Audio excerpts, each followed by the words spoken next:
Et salut à tous les amis, c'est CryptoPartage, c'est un plaisir de vous retrouver pour cette vidéo d'analyse du 12 mai 2021. Regardez la magnifique map qu'on a ce matin au réveil. Superbe rebond du marché crypto après le dump qu'on a eu hier avec le Bitcoin. Donc Bitcoin de retour à 57 000 dollars et quelques, plus 4%. Vous pouvez constater que la dominance est passée à 43%, donc elle a encore chuté. Toujours pas de rebond quoi, pour le Bitcoin face aux alts. Et du côté des altcoins, on a Ethereum qui vient nous marquer un nouvel ATH, c'est complètement fou. Il est déjà reparti, plus 10%.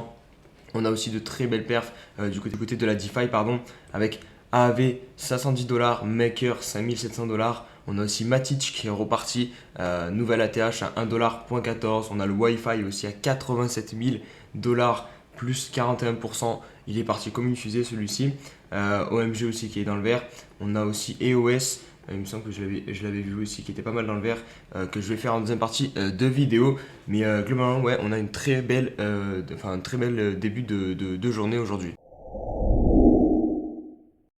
On se retrouve pour l'analyse du Bitcoin. On va débuter en 4 heures comme toujours. Première chose, c'est qu'on a très très bien rebondi finalement sur ce niveau des 55 000 dollars. On peut constater que c'était un niveau sur lequel on avait déjà travaillé. Le prix avait déjà travaillé. De toute façon, maintenant, toute cette zone comprise entre 51 000 et 60 000, on va pouvoir trouver des supports, des résistances un peu partout, puisque ça fait un bon petit moment qu'on est dedans. Mais vous voyez ici, on a quand même bien travaillé là en tant que résistance. Ici pareil, ici on a travaillé en tant que support, là support, et là ça nous sert de support. Finalement, l'oblique, c'est un peu une imperfection là ici, puisque directement on réintègre. De toute façon, les obliques comme ça sur le prix, c'est toujours moins puissant, moins pertinent que les supports horizontaux, ça il faut le savoir. Donc voilà, là on repart, 57 000 dollars, on a récupéré les moyennes mobiles. Au niveau du récit, on n'est pas venu faire une touchette parfaitement sur ce niveau-ci des 34 que j'avais identifié. Finalement, voilà, on fait un espèce de double bottom, on repart. Donc voilà, pour le niveau du court terme, on est toujours compris entre cette borne des 55 000 dollars, on peut même élargir à 53 000 et 60 000. On va regarder rapidement le daily pour voir où est-ce que l'on a clôturé. On a clôturé juste au-dessus de ce niveau-ci des 55 000. Donc ça aussi, c'est encore bon signe. Mais bon, voilà, globalement, on reste dans le scénario où on est dans un range entre, si on prend vraiment les clôtures daily, 59 000 dollars et je dirais 53 100 dollars. Toujours pour soutenir mon travail, n'oubliez pas de mettre un petit pouce bleu, un petit commentaire et de vous abonner pour tous les nouveaux. Et aussi de nous rejoindre sur le Twitter, le Discord et Instagram. eBay qui officialise le lancement de sa plateforme pour vendre des NFT sur son site internet.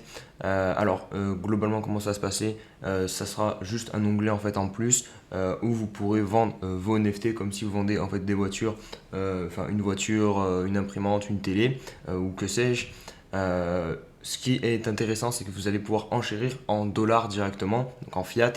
Pas besoin d'acheter de crypto-monnaie pour forcément acheter les NFT, comme c'est beaucoup le cas en ce moment. Quand vous voulez acheter un NFT, vous devez acheter en général avec de l'Ether.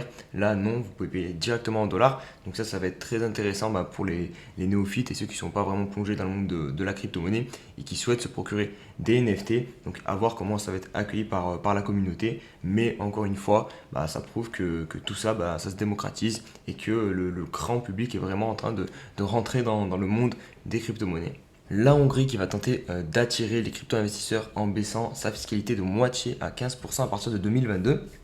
On est encore loin du Portugal qui est à 0%. Je rajouterais même peut-être l'Allemagne aussi qui a un concept assez intéressant puisque en gros si vous holdez vos crypto-monnaies pendant plus de 1 an, vos impositions baissent ou elles sont même à 0%. J'ai un petit doute. Mais en tout cas, il y a une baisse sur les impositions quand vous soldez vos crypto-monnaies plus de 1 an. Donc c'est intéressant pour les personnes voilà, comme beaucoup certainement qui suivent la chaîne où on hold et on ne vous vend pas tout le temps, on achète, on revend, on achète, on revend. Là, du coup, c'est intéressant d'avoir une baisse sur les plus-values qu'on va réaliser parce qu'en France, voilà, de ce côté-là, on n'est pas très gâté. Allez, on va conclure ces news avec un petit peu de psychologie de marché, un petit conseil que nous donne Lark Davis, puisque tout simplement il nous rappelle qu'en 2017, beaucoup de crypto-millionnaires en fait, sont passés de crypto-millionnaires à beaucoup moins, parce que tout simplement ils n'ont pas vendu.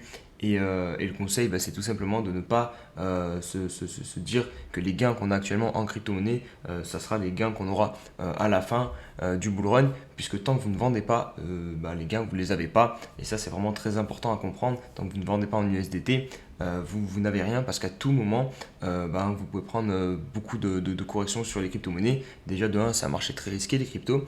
À tout moment, par exemple, les États-Unis déclarent qu'ils vont durcir leur réglementation autour des crypto-monnaies, et ça peut clairement faire chuter le cours. Peut-être que demain, Tesla dit, ou Elon Musk nous dit que le Bitcoin c'est de la merde et que Tesla, on n'achètera plus. Ça aussi, ça peut faire. Enfin voilà, en gros, d'un point de vue fondamental, il y a beaucoup de news qui peuvent vraiment venir casser Bitcoin, je pense.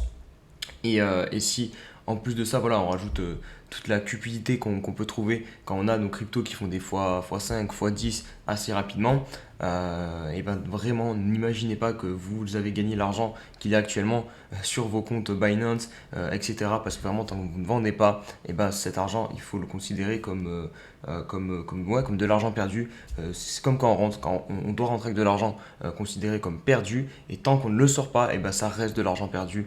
Donc vraiment, essayer de raisonner comme ça, je pense que c'est la meilleure manière, puisque si vraiment vous considérez l'argent que vous avez sur les crypto-monnaies actuellement comme gagné, vous aurez du mal, si jamais le cours venait à baisser, à assumer une petite perte de moins 10, de moins 20, et notamment si on touche le top du bull run. Voilà, vous allez dire moins 10, moins 20, vous allez peut-être faire un déni, vous dire non, c'est pas fini, non, le prix va revenir là où j'étais bien en fait, et finalement non, il ne reviendra jamais, et vous allez vous retrouver avec un portefeuille beaucoup moins gros en USDT que ce que vous seriez imaginé sortir pour ce bull run. Allez, on va attaquer ces altcoins avec Ethereum qui n'en finit plus de monter. 4360 $ à peu près, nouvelle ATH. On voit que la correction finalement a été très propre, puisqu'on est venu chercher exactement le niveau de la EMA 21 et de l'oblique. Et cette EMA 21, elle est vraiment très très pertinente. Vous voyez, on ne l'a pas perdu quasiment depuis le début du mouvement aussi en fait.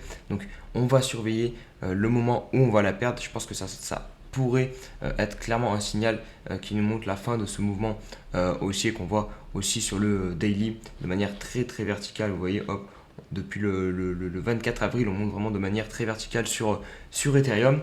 Mais bon, c'est comme ça, on continue donc de bien performer. Attendez, je vais prendre la hauteur de ce canal pour voir si ça peut peut-être nous donner un objectif pertinent. Je pense qu'on ne doit pas être très très loin maintenant. Ah bah regardez, on arrive pile à l'objectif de ce canal. Bon, ça fait un peu biseau d'élargissement aussi, donc c'est peut-être pas très très propre. Mais bon, on va mettre ça, ça nous donne un petit ordre d'idée. Peut-être qu'on va buter ici maintenant sur les 4400, 4500 $. Ça va être clairement le prochain palier psychologique à franchir pour Ethereum. Encore une fois, voilà, je déconseille de rentrer ici sur Ethereum. Maintenant, il faut attendre une correction, au moins sur le daily, si vous visez du moyen terme. Parce que là, voilà, on est monté trop fort, que ce soit sur le daily, même sur le weekly, c'est pareil. On arrive aussi en plus sur ce niveau de RSI à 92, où on avait buté 3 fois déjà lors de ce bull run. Donc attention, il nous reste un petit peu de marge, mais voilà, on risquerait de buter encore une fois dessus. Puis vous voyez, on est surtout monté à la verticale, donc voilà, c'est pas du tout le bon moment pour entrer. On n'achète pas quand c'est vert comme ça à la verticale, mais plutôt quand c'est rouge. Et pour vous donner un ordre d'idée tout simple, sur le 4 heures, voilà, quand on a corrigé, c'était quand? C'était hier ou avant-hier, quand le Bitcoin a corrigé. Là, par exemple, vous avez aussi un bon point d'entrée finalement, puisqu'on est venu toucher la MA 21. Vous aurez pu tenter de rentrer, même si là, pour le coup, ça aurait été vraiment pour du très court terme quand vous regardez le 4 heures. Tandis que quand voilà, vous mettez sur du daily ou du weekly et que vous voyez qu'on a une belle bougie rouge sur le weekly, là, ok, vous pouvez tenter de rentrer sur Ethereum. Alors on va poursuivre avec EOS qui a très bien performé cette semaine. Il est venu toucher les 15 $. Et ça, il me semble que je sais pas si je vous en ai parlé en vidéo. Je vous avais dit un petit call, voilà, de rentrer ici. Ça pouvait se tenter pour jouer le prochain TP ici au niveau des 15 $. Je sais pas si j'avais dit ça en vidéo ou sur le Discord dans une matinale. Dans une matinale, c'est sûr, mais en vidéo, je sais pas. Donc voilà, raison de plus pour nous suivre dans la matinale crypto qui a lieu tous les matins, juste après la vidéo, entre 10h et 10h30 jusqu'à midi des fois.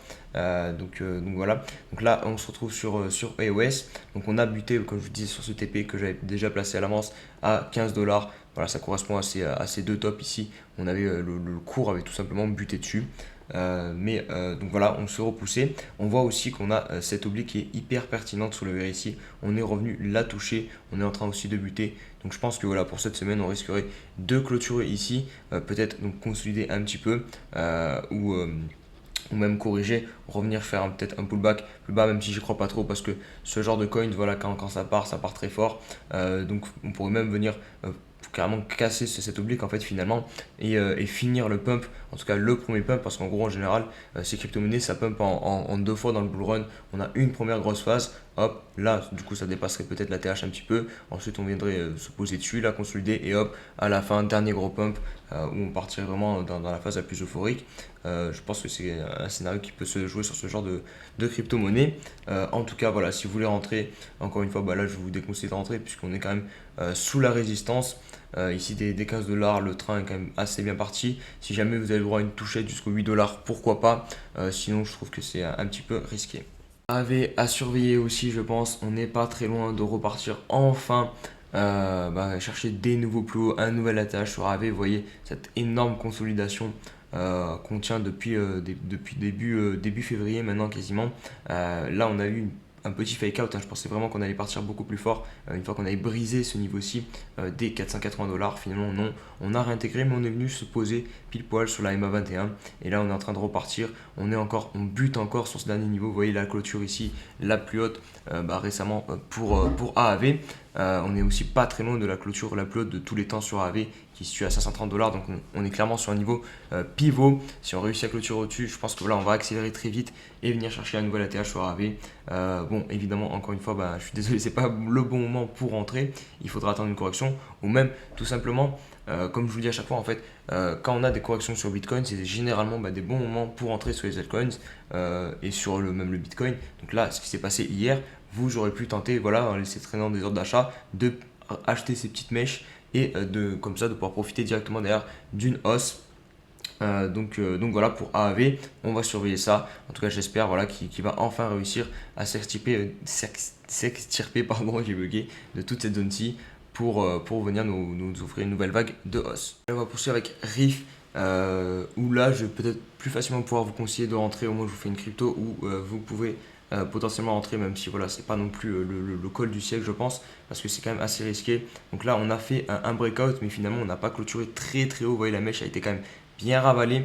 Et là, on est en train de faire un pullback. Il est même un poil pour le moment exagéré. Mais en soi, du coup, c'est un bon endroit pour entrer, pour tenter toute la sortie de cette grosse consolidation qu'on a eu sur Riff. Donc en gros, ça ferait ça, hein, quoi. On sort, hop, comme d'habitude, et on vient faire le pullback sur le niveau de sortie, et derrière on part. Donc c'est ce que vous pourriez tenter de jouer.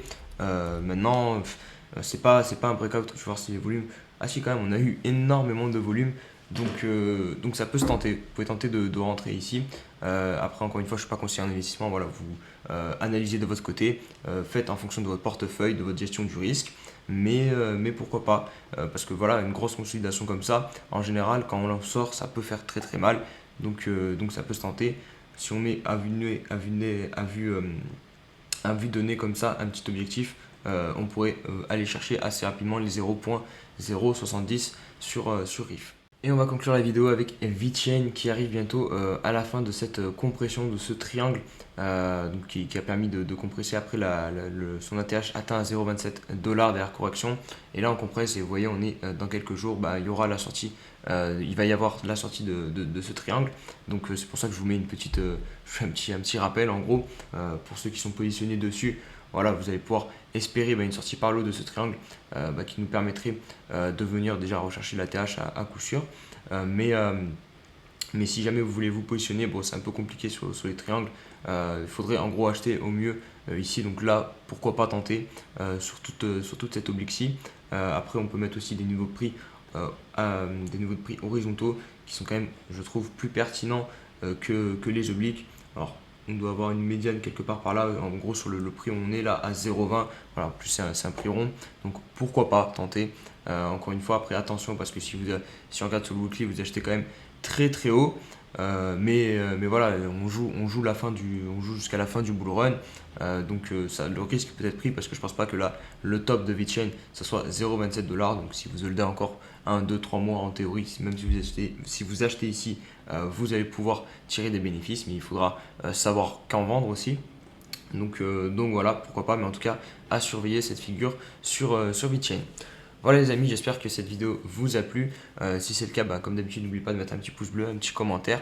Et on se dit à demain pour une nouvelle vidéo. Allez, ciao ciao.